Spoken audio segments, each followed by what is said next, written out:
कान्हा और कुम्हार की रोचक पौराणिक कथा। प्रभु श्री कृष्ण ने गोपियों के साथ बहुत सी लीला की है।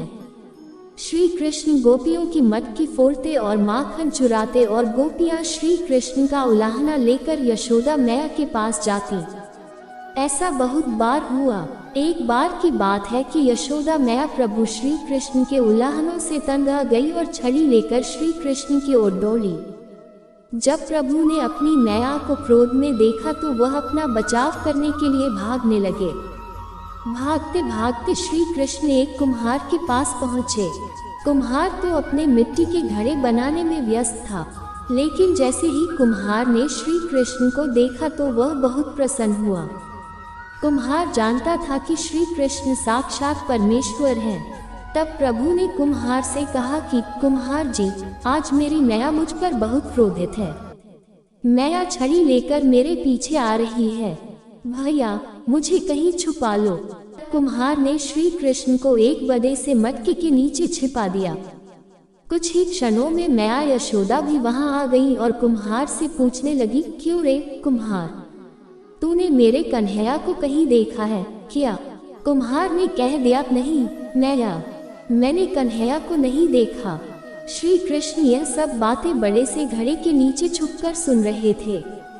मैया तो वहां से चली गई। अब प्रभु श्री कृष्ण कुम्हार से कहते हैं, कुम्हार जी, यदि मैया चली गई हो तो मुझे इस घड़े से बाहर निकालो। कुम्हार बोला, ऐसे नहीं प्रभु जी, पहले मुझे 84 लाख यानियों के बंधन से मुक्त करने का वचन दो। भगवान मुस्कुराए और कहा, ठीक है, मैं तुम्हें 84 लाख योनियों से मुक्त करने का वचन देता हूँ। अब तो मुझे बाहर निकाल दो। कुम्हार कहने लगा, मुझे अकेले नहीं प्रभु जी, मेरे परिवार के सभी लोगों को भी 84 लाख योनियों के बंधन से मुक्त करने का वचन दोगे तो मैं आपको इस घड़े से बाहर निकालूंगा। प्रभु जी कहते हैं, चलो ठीक है, उनको भी 84 लाख योनियों के बंधन से मुक्त होने का मैं वचन देता हूँ। अब तो मुझे घड़े से बाहर निकाल दो।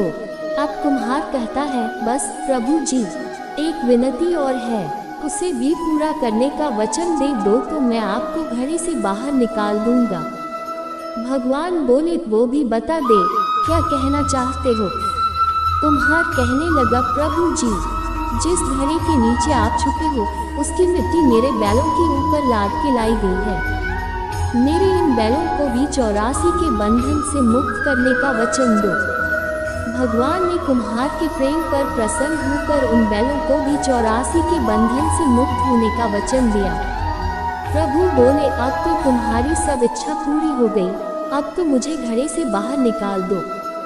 कुम्हार कहता है, अभी नहीं भगवान, बस एक अंतिम इच्छा और है, उसे भी पूरा कर दीजिए, और वह यह है, जो भी प्राणी हम दोनों के बीच के इस संवाद को सुनेगा उसे भी आप 84 लाख योनियों के बंधन से मुक्त करोगे।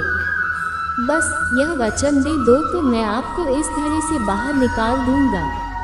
कुम्हार की प्रेम भरी बातों को सुनकर प्रभु श्री कृष्ण बहुत खुश हुए और कुम्हार की इस इच्छा को भी पूरा करने का वचन दिया। फिर कुम्हार ने बाल श्री कृष्ण को घड़े से बाहर निकाल दिया। उनके चरणों में साष्टांग प्रणाम किया।